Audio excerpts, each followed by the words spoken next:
Students, welcome again to your science class. In 7th class, we were reading about your first chapter in science, which is nutrition in plant.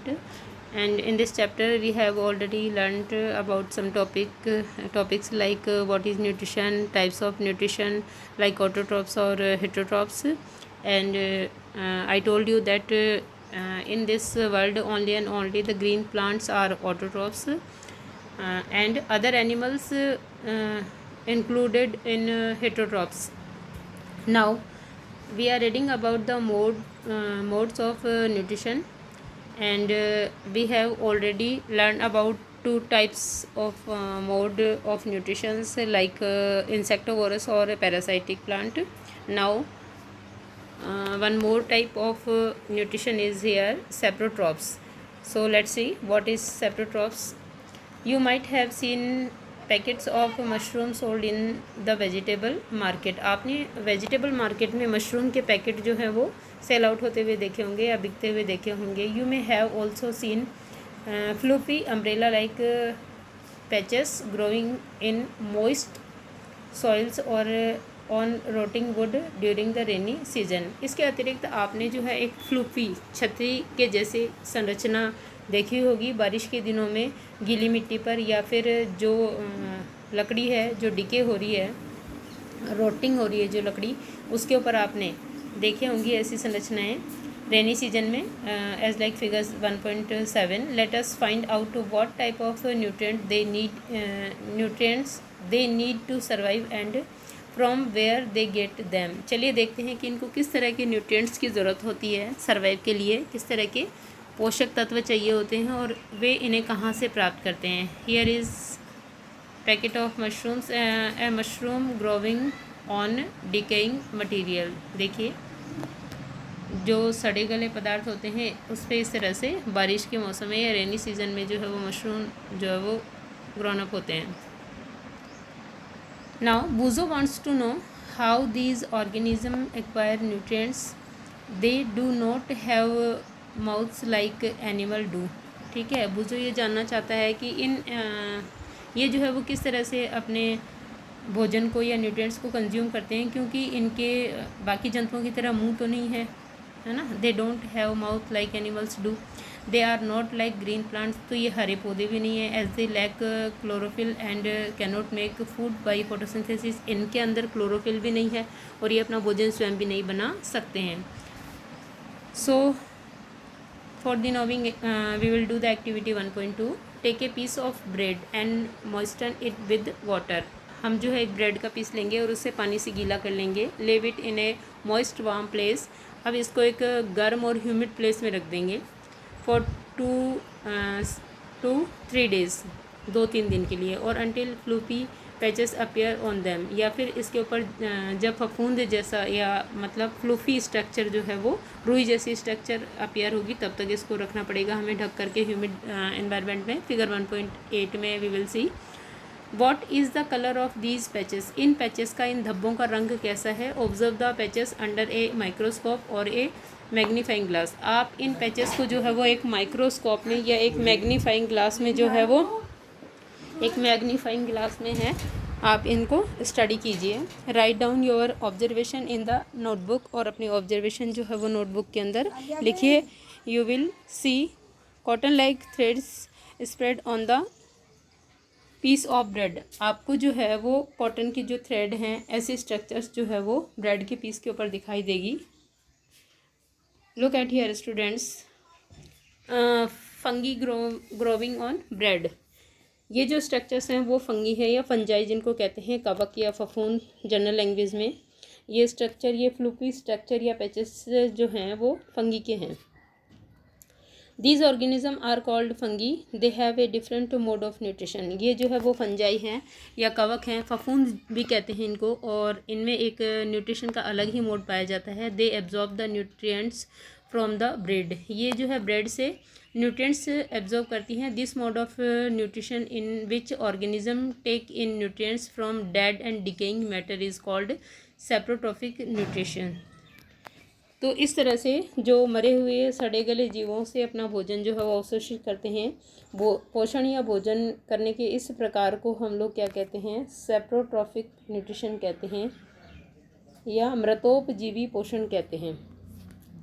Such organism with saprotrophic mode of nutrition are called saprotrophs। और ऐसे जीव जो भोजन के पोषण का जो है सेप्रोट्रॉफिक न्यूट्रिशन मोड यूज़ करते हैं उनको हम लोग सेप्रोट्रॉफ्स या मृतोपजीवी कहते हैं। Fungi also grown on pickles, leather, clothes and other articles that are left in hot and humid weather for long time. Fungi जो है या फंजाई जो है वो ऐसे जगहों पर उगती है या ऐसे जगहों पर पनपती है जैसे कि लेदर क्लोथ्स हैं या अचार हैं, अदरवाइज़ ऐसी चीज़ें that are left in hot and humid weather for long time, जिसको लंबे समय के लिए जो है वो गर्म और ह्यूमिड वातावरण में छोड़ दिया गया हो, ऐसी चीज़ों पर फंगी जो है वो ग्रोन अप होती है। ड्यूरिंग द रेनी सीजन, बरसात के मौसम में, दे spoil many things.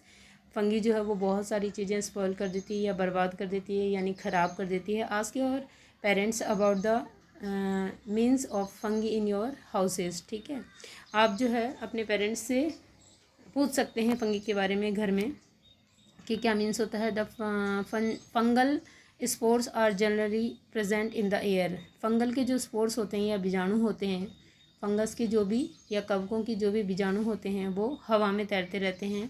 When they land on wet and warm things they germinated and grow. जब वे गीली और गर्म मिट्टी के ऊपर गिरते हैं तो वे जर्मिनेटेड हो जाते हैं या अंकुरित हो जाते हैं। Now can you figure out how we can protect our things from getting spoiled. अब आप समझ गए होंगे कि हम जो है वो इनसे अपनी चीज़ों को ख़राब होने से किस प्रकार जो है बचा सकते हैं। But something is left here. What talking are Paheli and Buzo? Buzo says once his grandfather told him that his wheat field were spoiled by a fungus। एक बार बुजो को उसके ग्रैंडफादर ने बताया था कि उनका जो व्हीट फील्ड है, गेहूं का जो खेत है, वो फंगस के कारण बर्बाद हो गया है। He wants to know if fungi cause disease also. वह ये भी जानना चाहता था कि क्या फंगी जो है वो डिजीज़ का कारण बनती है या फंगी के कारण कोई डिजीज़ या बीमारियां होती हैं। पहेली टोल्ड हिम, पहेली ने उसे बताया that many fungi like yeast and mushrooms are useful, कि बहुत सारे कवक या फंगी जो है वो यूज़फुल होते हैं या लाभदायक होते हैं, उपयोगी होते हैं, लाइक ईस्ट एंड मशरूम्स। ठीक है, ये दोनों भी बच्चों कवक हैं, यानी ये दोनों भी फंगस हैं, लेकिन ये उपयोगी हैं, मतलब यूज़फुल फंगस हैं। जैसे ईस्ट है तो आपको पता है खमीर उठाने के लिए, इडली डोसा या कोई भी चीज़ जो है उसका खमीर बनाने के लिए हम लोग इसको उपयोग में लेते हैं। इसी तरह मशरूम्स जो है वो भी हम लोग एज ए वेजिटेबल और इन डिफरेंट डिशेस है ना, वी आर ईटिंग, हम लोग खा रहे हैं उनको पहले से ही। But some fungi cause diseases in plants animals including humans. लेकिन इसके अलावा कुछ और ऐसी फंगस है या ऐसी फंगी हैं, कवक हैं, जो प्लांट्स में और ह्यूमन में और अदर एनिमल्स में जो है वो डिजीज़ का कारण है। Some fungi are also used as medicines. लेकिन कुछ फंगी जो है वो दवाइयाँ बनाने के भी काम में आ रही हैं।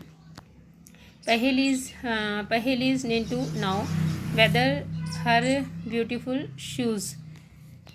पहेलीज need to know whether her beautiful shoes which she wore on special occasions were spoiled by fungi during the rainy season। देखिए पहेली जो है उसको समझ में आ गया कि उसके जो बहुत ब्यूटीफुल शूज़ थे जो कभी कभी किसी ओकेज़न पे वो पहनती थी, वो किसके कारण स्पॉइल हो गए थे, फंगी के कारण स्पॉइल हो गए थे during the rainy season. She wants to know how fungi appear suddenly during the rainy season. और वह ये जानना चाहती थी कि फंगी जो है वो अचानक से रेनी सीजन में कैसे अपेयर हो गई है। तो उसमें आपको पता है, मैंने बता दिया कि फंगी के जो स्पोर्स हैं वो कहाँ रहते हैं, एयर में रहते हैं, और जब ये लैंड करते हैं वेट और वार्म थिंग्स पर तो दे जर्मिनेटेड एंड ग्रो, तो ये जर्मिनेटेड हो जाते हैं, अंकुरित हो जाते हैं और अपना जो है वो अपनी वृद्धि करते हैं। Students means they all are converted into new fungi. Now can you figure out how we can protect our things from getting spoiled. अब आप समझ गए होंगे कि अचानक जो है फंगी वो कैसे अपेयर हो गई और हम लोग अपनी चीज़ों को स्पॉइल्ड होने से किस तरह से बचा सकते हैं फंगस से। So students you will do from here as today's homework the mode of nutrition in plants, which is saprotrophic nutrition, or what is saprotrophs.